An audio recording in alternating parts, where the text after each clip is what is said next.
Hal yang paling sulit dalam hidup ini, pertama, berkata tidak. Dan yang kedua, menasihati dengan tulus. Hal yang tersulit dalam kehidupan kita ada dua. Yang pertama, berkata tidak. Yang kedua, memberi nasihat.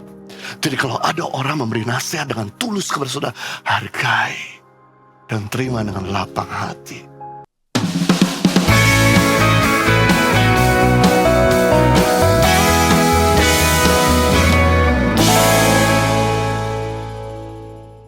Yang kedua, ciri-ciri pada kasih yang tulus, memberi nasihat dari hati yang murni. Ada nasihat yang tulus, pasti juga ada nasihat yang tidak tulus. Apa itu nasihat yang tidak tulus?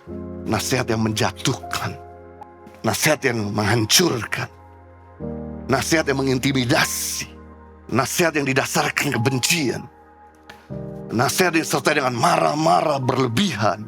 Boleh Anda marah karena orang itu melakukan kesalahan. Tapi sekali lagi, kalau Anda mau bijak dalam marah, coba jangan saat itu juga.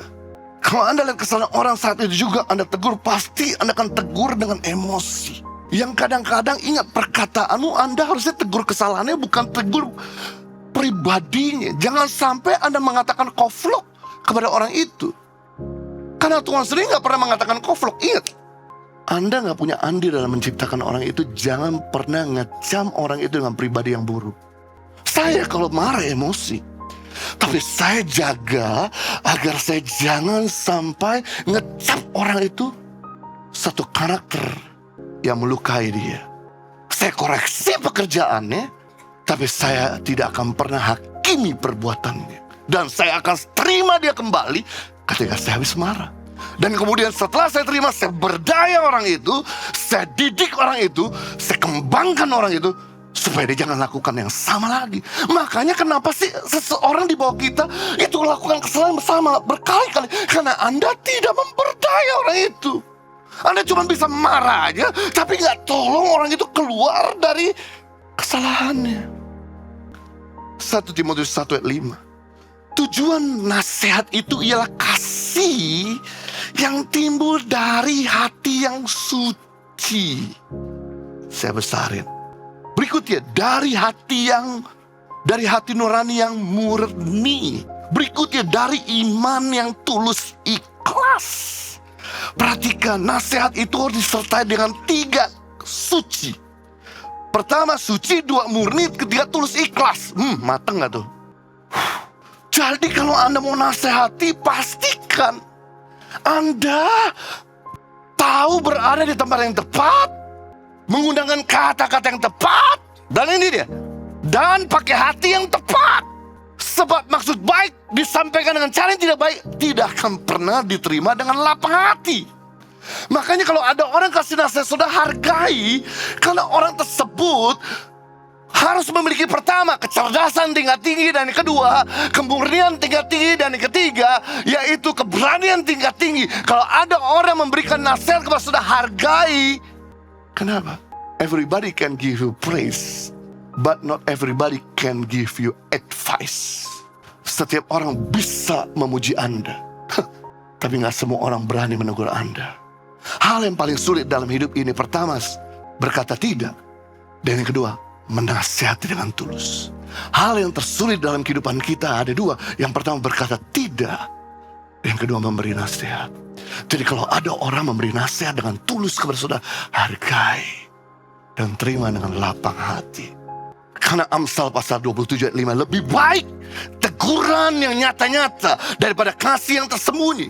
Jadi kalau ada orang melihat kesalahan Anda, dia diam saja, itu bukan sahabat sejati, itu musuh dalam selimut. Berarti dia senang kalau Anda buat kesalahan lagi. Dia senang kalau Anda jatuh. Kalau seorang sahabat sejati, dia lihat kesalahanmu, dia langsung samperin dan ngomong 4 mata. Kasih yang sejati bukan kasih yang disembunyikan. Ketika lihat kesalahan orang, kasih yang bisa diungkapkan dengan hati nurani yang murni, suci dan tulus ikhlas. Suatu kali ketika saya habis menyampaikan khotbah di salah satu gereja besar, lalu kemudian besokannya saya terima di Messenger Facebook. Waktu itu masih zaman Facebook, belum ada TikTok. Dan kemudian ibu ini berkata, "Bapak Juju, Sebetulnya saya pengen sekali memberikan satu masukan kemarin pada waktu Bapak Jojo khotbah di gereja kami. Memang Bapak Jojo khotbah berapi-api, memberkati. Tapi karena saya seorang pendoa, saya dapat penglihatan waktu Bapak Jojo khotbah di mimbar gereja kami. Di belakang ada iblis yang hitam dan berbentuk kemarahan. I'm sorry Pak Jojo, saya tidak bermaksud untuk menjatuhkan. Tapi saya coba diamkan hal ini, tidak berani untuk menyampaikan hal ini. Tapi saya nggak bisa tidur semalam-malaman. Lalu saya diskusi sama pemimpin komsel saya, sama pemimpin divisi saya, dan kemudian mereka berkata, sampaikan kalau memang ini tujuannya nasihat yang baik. Makanya saya sekali lagi minta maaf. Ini kata-kata dengan hati nurani yang murni dan tulus. Minta maaf kalau saya sampaikan hal ini. Tapi siapa tahu ada sesuatu yang Tuhan mau bicara dari kejadian ini.